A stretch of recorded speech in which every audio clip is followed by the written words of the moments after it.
Hello, this is Raziel Cohen with ndftraining.com, and today we're going to be talking about shooting on your back.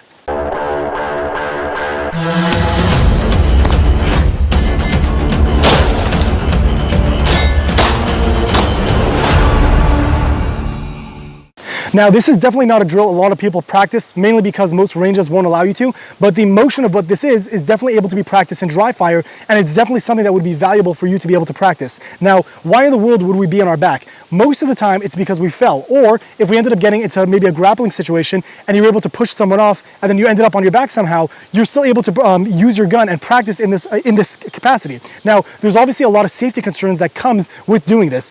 For example, there could have been a potential that the gun was already out, or you ended up on the floor and then the gun came out. So each situation is going to dictate itself, but we're going to be talking about specifically the motion of being shooting on your back.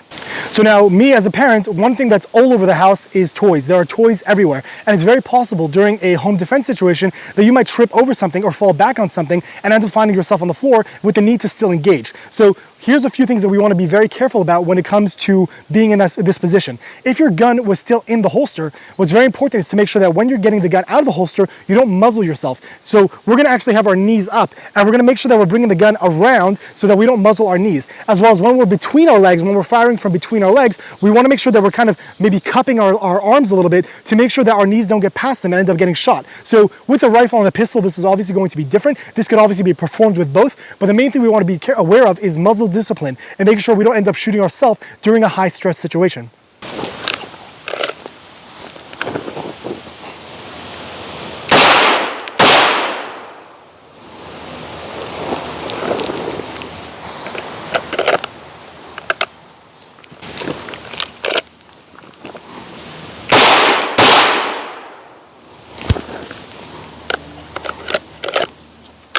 So this is definitely one of those times where you see the value of having a red dot on a pistol, because getting in those positions could be a little bit more difficult to line up your iron sight, especially because of the distances you might potentially be shooting. Now, even with red dots, you really want to make sure to practice this because, again, red dots are not the same as iron sights, which means the way you bend the gun and the way you angle it to be able to find the dot will be different based on the red dot that you're using. If you're using something like an RMR where you have a single dot in the middle, it's going to be much harder to find than if you're using a Hall-Sun variant, which might have an outer ring or something of the lines to help you see the dot faster. This all ends up coming down to practice. I know plenty of people who have an RMR and could point the gun straight out, and since their pointing motion is so familiar to them, they're always going to see that red dot first. It's just something that requires training. So either way, this could be something very valuable to practice, and make sure, no matter what capacity you're doing it, you practice it safely. You do not want to muzzle yourself and bring yourself into a habit of muzzling yourself, because that could ultimately happen to you under stress. This is Raziel Cohen with ndftraining.com. Thank you for watching.